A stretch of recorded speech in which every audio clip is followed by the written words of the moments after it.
কোনো চাঁদাবাজকেই বাংলাদেশে থাকতে তো হবে না, চাঁদাবাদীদের স্থায়ী বাংলাদেশে হবে না। এটা যে যত বড় চাঁদাবাদী হোক না কেন তারে আমরা আইনের আওতায় নিয়ে আসবো। কাউকে কোনো রকম চাঁদাবাজি ছাড় দেওয়া হবে না। চাঁদাবাজের উপরে কোনো প্রেশার নাই।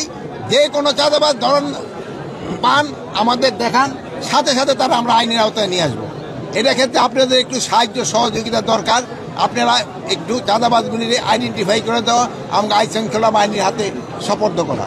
এখানে জিজ্ঞেস করলাম মোহাম্মদপুরে ভাইয়েরা তো এখন আমার বললো যে চাঁদাবাজ নাই, কিন্তু আদারওয়াইজ চাঁদাবাজি করে কিনা ওনারা বলতে পারে। রাজনীতির ব্যাপারে প্রধান উপদেষ্টা যেটা বলেছে ওর উপরে আমাদের কারো কোনো কথা নেই। স্যারে যেই তারিখে বলছে ওই তারিখে নির্বাচন হবে, যেই মাসে বলছে ওই মাসে নির্বাচন হবে। কে কি বললো ওইটা শোনার আমাদের কোনো দরকার নেই। নির্বাচন ঠেকাতে আপনারাই প্রস্তুত।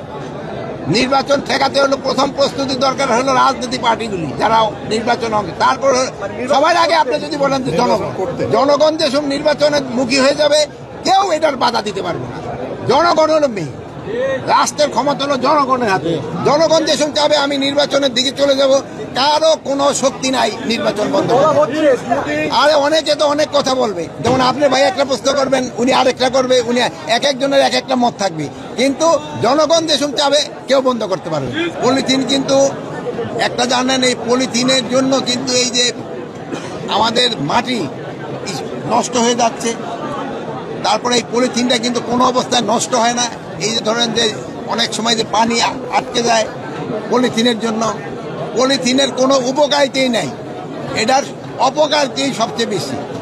আর আমরা যদি এই পলিথিনটা বন্ধ করতে পারি, আমাদের পাটের ব্যাগ যদি আমরা ব্যবহার করতে পারি, যেহেতু একসময় আমাদের কিন্তু পাটের একটা বিরাট চাহিদা ছিল, এখন কৃষকরা কিন্তু পাটের এরকম দাম পায় না।